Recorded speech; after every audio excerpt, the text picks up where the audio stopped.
Tonight, the parents of a 4-year-old Florida girl born with an ultra-rare genetic disorder fear the treatment they say has dramatically improved their daughter's quality of life could soon be cut off for her and other children. 10 of us 8's Heather Crawford shows us why they're concerned and why it's sparking a debate over drug approval for rare diseases. This is Harlow Higbee. Her parents say since she's been taking a medicine called DCA, it's been life-changing. But the FDA recently denied approval, saying that data from 2 clinical trials the drug maker submitted isn't strong enough to prove the drug works for people with the rare disease that she has. Harlow's parents say that denial isn't just a regulatory decision. It means potentially losing the only treatment they say has ever given Harlow hope and stability. Hey, up here. Up here. Harlow Higbee was born with a mitochondrial disorder so rare her parents only know of 2 children in Florida who have it. And the diagnosis is pyruvate dehydrogenase complex deficiency, or PDCD for short. She can't process carbohydrates, so instead her body basically metabolizes it into lactic acid. She was diagnosed with the life-threatening disease at 9 months. Harlow, she's 4, and the statistics for PDCD, 90% could pass by their 4th birthday. We've already passed her 4th birthday. Now mobile. Good girl. Yeah. And playing with toys. Rick and Kim Higbee say their daughter has made remarkable progress. Mama. She just said mama for the first time last week. They credit the investigational drug she first received during a clinical trial with giving her the chance to live more fully. It's called DCA, or dichloroacetate. It helps give her, in a nutshell, a boost of extra energy. It's a lifeline to us, honestly. I mean, it's hope. I mean, 100% it's hope. It's hope for any family when there's a possible treatment for a child where there is no cure.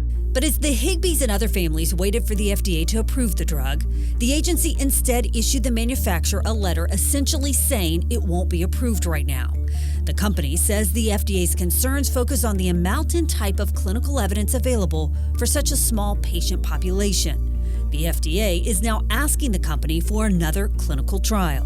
Drugs for rare diseases are supported by small companies that have limited funds. Dr. Peter Stackpool with University of Florida led the DCA clinical trial. If this drug is not approved the next time we try, it's unlikely that Sail Therapeutics will have the resources to continue providing DCA, which means that the provision of clinical grade DCA will stop. I mean, it's heartbreak. It feels like our diagnosis all over again. It's kind of, where do you go next? Dr. Stackpool is one of more than 80 scientific and medical leaders who signed this letter calling on the FDA to act urgently on DCA approval for PDCD. We found that DCA was totally safe and well tolerated by these children.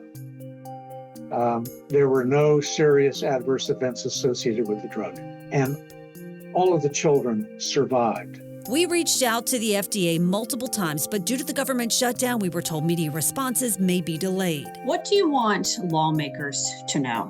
Well, I want them to know that we have a safe and effective and relatively inexpensive oral agent that can improve morbidity and mortality in these at-risk children. There is no alternative. We either have to get an approval or this drug goes away. And that would be a tragedy, I think. The Higbees are calling on lawmakers to help Harlow and all the other children benefiting from this treatment. We're asking Congress and legislators to just push back on the FDA, just ask them for more flexibility. What we want as parents and caregivers, we want to meet with the FDA. They're fighting not just for their daughter, but for all children battling rare diseases. According to the government's own statistics, only about 5% of the nearly 10,000 identified rare diseases have FDA-approved treatments. We're just asking for them to look at rare disease differently. I mean, we're not something that's common, so we can't go back to the drawing board. We can't have another clinical trial. We don't have millions of dollars to come up with a whole nother trial. We don't have time. Now, Congressman John Rutherford's office has been in contact with the Higbee family and the drug maker. He sent us this statement saying, in part, I look forward to working with them to promote compassion and regulatory flexibility at the FDA.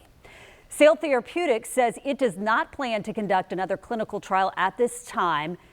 But as it works through the next steps with the FDA, patients' access to DCA will continue both through the ongoing open label extension and the expanded access program. Heather Crawford, 10 Investigates. Certainly agonizing for those dealing with rare diseases.